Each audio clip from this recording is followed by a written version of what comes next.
The Warriors are clearly ready for an early vacation as the Rockets are on their neck for that playing spot and they are playing Steph Curry 30 minutes in a game that they had to have in Minnesota. And at this point, they have just shown us who they are, and all you should care about is Podziemski, Trace, Kuminga, and the young guys, getting some experience and trying to develop them, even though if there are major changes in the offseason, which there should be, it might not even matter. Who knows who's going to be on this team? How's it going to look? But at this point, I think a lot of us Warriors fans want this team to just be put out of their own misery. I mean, is there a point to making the play-in? Is there a point to it, really? Like, I know you want playoff experience for Trace, Kuminga as rotation players, but will there be a change if we make the playoffs? Is it really that worth it? I don't know, man. But I would say a lot of us don't even want to make the play-in as fans, because the team just does not have an identity. Maybe the identity is torturing their fans. And, no one but Steph and Klay are truly creating offensive advantages. Kuminga just simply still is a little too raw to do so, and a little too out of... I would say he's sometimes overeager.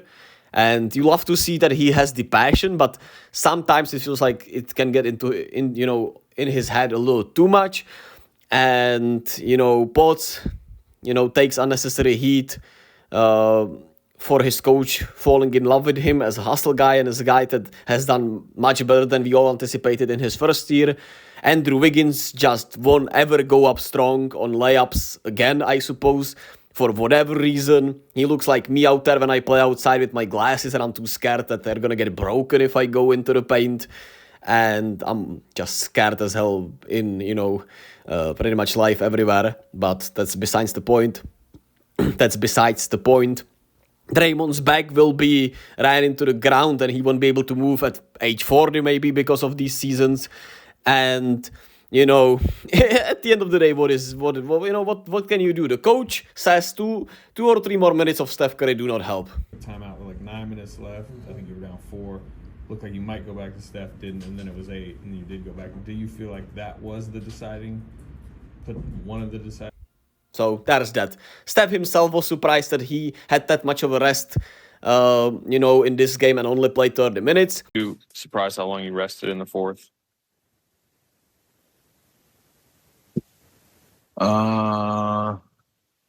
Obviously you're comparing it to last game and my normal rotation. Like, I want to play as many minutes as I'm fresh and able to. So a little bit, knowing that they were just going on a run, the league was kind of withering away.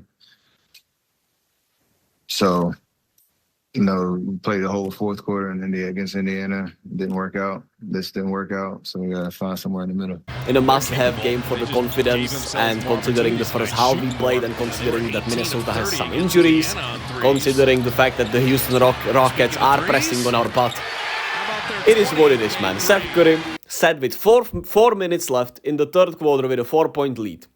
He came back in with 6 minutes, 54 seconds left in the fourth quarter with an 8-point deficit. He essentially sat almost 8 minutes, and,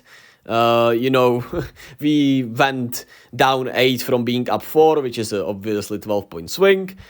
And, the momentum has already shifted. You already called the timeout prior where the momentum was shifting in the fourth quarter with 8 minutes and 56 seconds left in the fourth quarter. And you still couldn't put him in because those 2 minutes would probably kill Steph and force him to retire after tonight. And yeah, there's that. We have Chris Paul out there though, so that's beautiful, right? That's beautiful.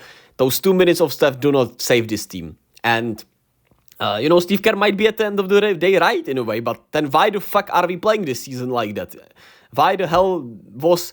Kuminga not playing 30 minutes from the start? Why the hell was Moody not playing 25 minutes from the start? Why the hell are we not playing all the young guys then only if the season is already over and Steph can't be carrying this team?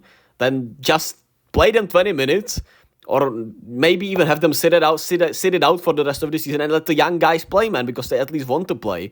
Because sometimes it really looks like, Steph doesn't want to play on all nights. Draymond doesn't want to play on all nights. Klay does, I would say, but... it feels like Steph sometimes has given up on the season also. So if you do, then why the hell are we even, playing Steph 29 minutes. Why not play him 20 minutes just so we can, be sure that he gets some stats and he can be ready for next season and for the Olympics. I'm obviously, not as kind as I want to be, but sometimes you have to get this out your system. I know I'm not an NBA coach. I know I will never know even 1/10 of the basketball that Steve Kerr does know and has played, but I certainly do feel like I have a better feel for these things, man. And sometimes it really feels like Steve Kerr just, I don't know, man, just does things too on paper or too calculated sometimes. I don't know how to explain it. But I'm sure Warriors fans are, some Warriors fans understand me. Some are saying, who the fuck does this guy think he is? And that's both valid. At the end of the day, we all have different perspectives on life, but I'm not gonna shame you for thinking otherwise. So don't shame me for thinking this way also, please, because at